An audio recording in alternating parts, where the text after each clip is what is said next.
Halo teman-teman, Assalamualaikum warahmatullahi wabarakatuh.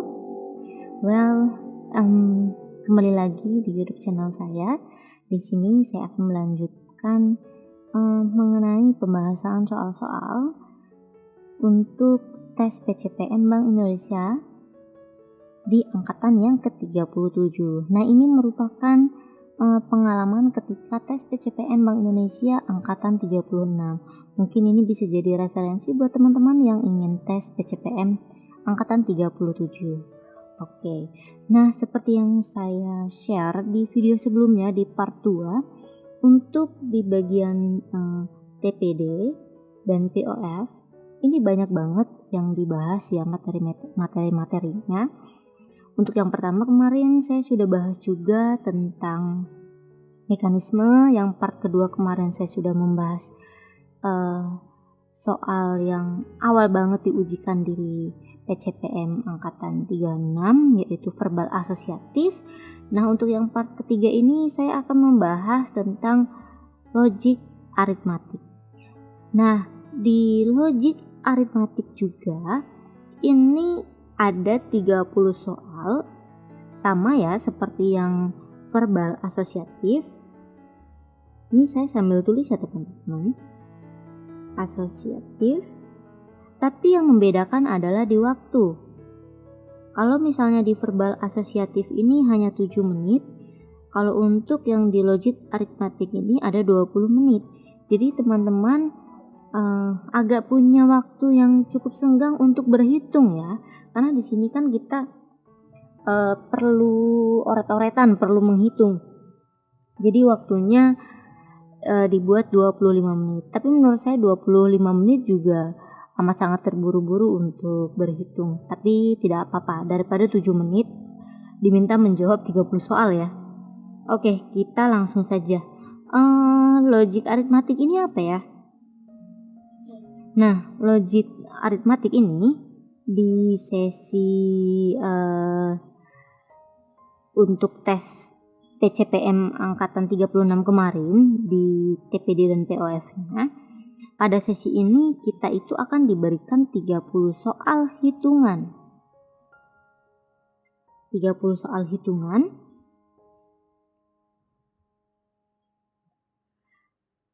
aritmatika.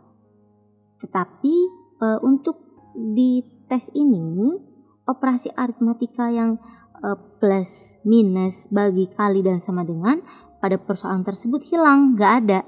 Jadi ini tuh nggak ada di soal. Beda ya dari soal-soal aritmatik yang lainnya yang ketika kita tes TPA atau ketika kita tes S2 atau tes CPNS atau tes apalagi ya yang pernah saya lewati, tes perusahaan-perusahaan yang nasional ya ataupun yang internasional ya, itu beda banget. Nah, jadi kita itu kalau untuk di PCPM ini diminta untuk membubuhkan tanda pada soal untuk menyelesaikan soal yang diberikan tanpa merubah angka. Ini ingat ya, keywordnya tanpa merubah angka. Ini kunci yang diberikan. Ingat, kuncinya adalah tanpa merubah angka.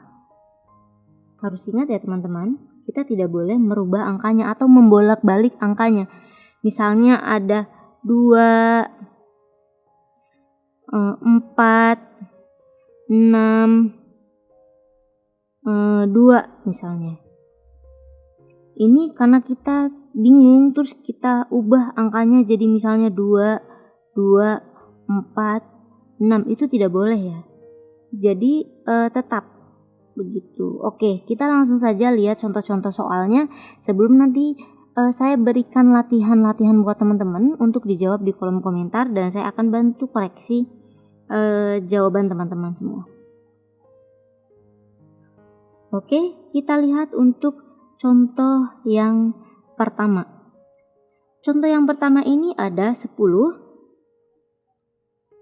terus ada angka 2, ada skor ini 8. Nah, ingat, di sini yang perlu kita isi tandanya adalah yang di bagian tanda tanyanya saja.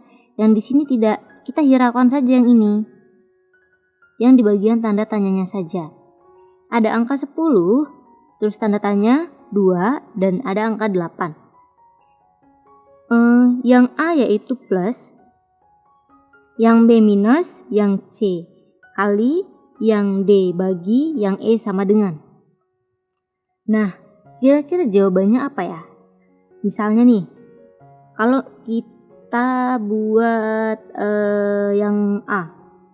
Yang A ini berarti 10 tambah 2. 8 ya. 12 ya, maaf. 12 ya. Sedangkan ini 8. Salah. Yang B. 10 minus 2. 8. Oke, benar ya. Jadi di sini jawabannya adalah yang B, minus. Jadi untuk mengisi tanda tanya tersebut adalah minus. Karena 10 dikurang 2 sama dengan 8. Ingat, angka tidak boleh dirubah. Oke, tidak boleh dirubah ya.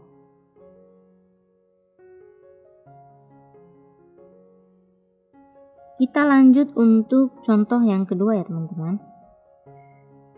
Nah, di contoh yang kedua ini ada angka 4, tanda tanya 12_3. Ingat, tidak boleh dirubah urutan angkanya. Yang perlu kita jawab adalah yang bagian ini saja, yang tanda tanya saja. Oke. Nah, sekarang kita coba. Kalau misalnya kita pakai tanda yang A ya, tanda yang plus, misalnya kita misal 4 plus 2, ini 12 ya, plus 12, di sini ada 3. Kira-kira bisa nggak ya? Atau 3 kurang 12, 4. 3 dikurang 12, 4. Nggak mungkin. 4 ditambah 12, 16, harusnya 16 kalau memang pakai plus. Jadi ini udah otomatis salah ya. Kita coba lagi yang pakai tanda minus. Yang pakai tanda minus, jadi 4 minus 12 sama dengan 3. Salah ya. Kita coba lagi yang pakai kali. 4 kali 12 sama dengan 3. Salah ya. Kita coba pakai yang bagi. 4 dibagi 12 sama dengan 3. Salah ya. Yang E. 4 sama dengan 12. Nah, karena di sini udah ada sama dengan, kita bubuhkan yang paling tepat. Oke, ini kita sudah dapat ya. Sekarang kita coba, di sini ada angka 3. Kalau misalnya 12 dibagi 3, hasilnya 4. Benar ya? Ini E. Jadi untuk mengisi tanda tanya tersebut, ini kita fokus ke sini. Yang tepat adalah sama dengan, karena 4 sama dengan 12 dibagi 3. Jadi ingat, urutannya tidak boleh dirubah. Kita hanya boleh menerka-nerka saja di sini bagi atau kali atau sama dengan dan lain sebagainya, tapi urutan tidak boleh dirubah. Oke, kita langsung ya lanjut ke contoh soal yang ketiga. Nah, ini dia contoh soal yang ketiga. Untuk contoh soal yang ketiga ada angka 2, terus ada 10, terus ada 2 lagi. Nah, di sini tanda tanya 4. Oke, kita analisa baik-baik. Ingat, ini yang perlu kita bubuhkan. Jawabannya apa? Plus, minus, kali, bagi, atau sama dengan. Oke, nah di sini jawaban yang paling tepat adalah yang C.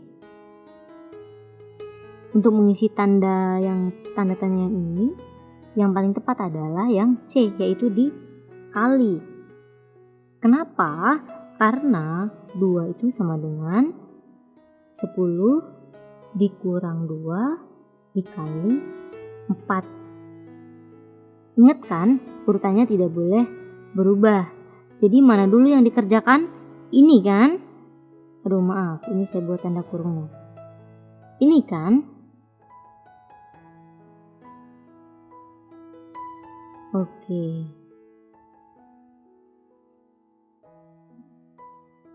Jadi 10 kurang 8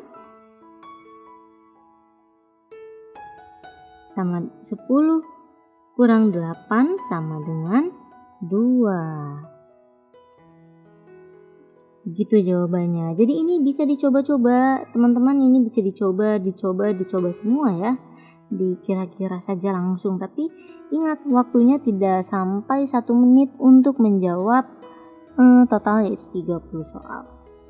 Jadi 25 menit untuk 30 soal. Nah, sekarang saya akan lanjut ke latihan-latihan soal. Teman-teman silahkan jawab di kolom komentar agar saya bisa koreksi jawaban teman-teman ya. Kita lanjut ke latihan soal yang pertama. Yang pertama ada angka 24, ada 8, 3, 7, tanda tanya 2. Ini fokusnya yang wajib diisi.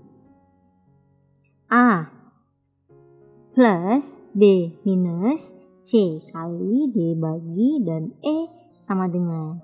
Silakan teman-teman jawab dan bagaimana polanya dituliskan di kolom komentar. Oke, sudah selesai? Oke, kita langsung lanjut ke latihan soal yang kedua. Nah, untuk latihan soal yang kedua ada 10. Nah, ini tanda tanyanya di sini ya teman-teman. 10, terus tanda tanya ada 1, ada 3 sama minus 12. Oke, untuk pilihannya ada plus, minus, kali, bagi, dan sama dengan. Silakan teman-teman jawab jawabannya apa dan akan membentuk pola bilangannya bagaimana. Oke, sudah?